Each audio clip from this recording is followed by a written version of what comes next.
নমস্কার, আমি মার্জনা গঙ্গোপাধ্যায়, জোনাকি স্বেচ্ছাসেবী সংগঠনের সম্পাদিকা এবং আমার সাথে রয়েছেন আজকে অরুণজ্যোতি বিশ্বাস মহাশয় এবং বিদ্যুৎ দাস মহাশয়, জলপাইগুড়ির সমাজসেবী।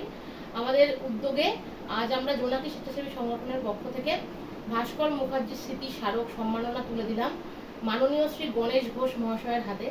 গণেশ ঘোষ মহাশয়কে আমরা সকলেই চিনি। তিনি শিক্ষক দিবস উদযাপন কমিটি জলপাইগুড়ির একজন অন্যতম আধিকারিক।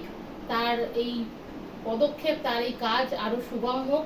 সামাজিক কাজে বিশেষ অবদানের জন্য আমরা ভাস্কর মুখার্জি স্মৃতি স্মারক তার হাতে তুলে দিতে পেরে খুবই ভালো লাগছে আমাদের।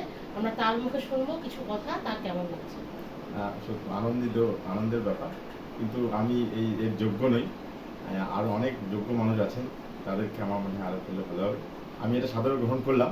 এরপরে আমার মনে হয় যারা যারা সত্যি প্রকৃত কাজ করছেন তাদেরকেই আমরা যদি উৎসাহ দিই তাহলেই ভালো। খুব ভালো লাগলো। গণেশ ঘোষ মহাশয়ের আগামী দিন আরো সুন্দর হয়ে উঠুক, এই শুভকামনা তার জন্য আমাদের রইল। ধন্যবাদ।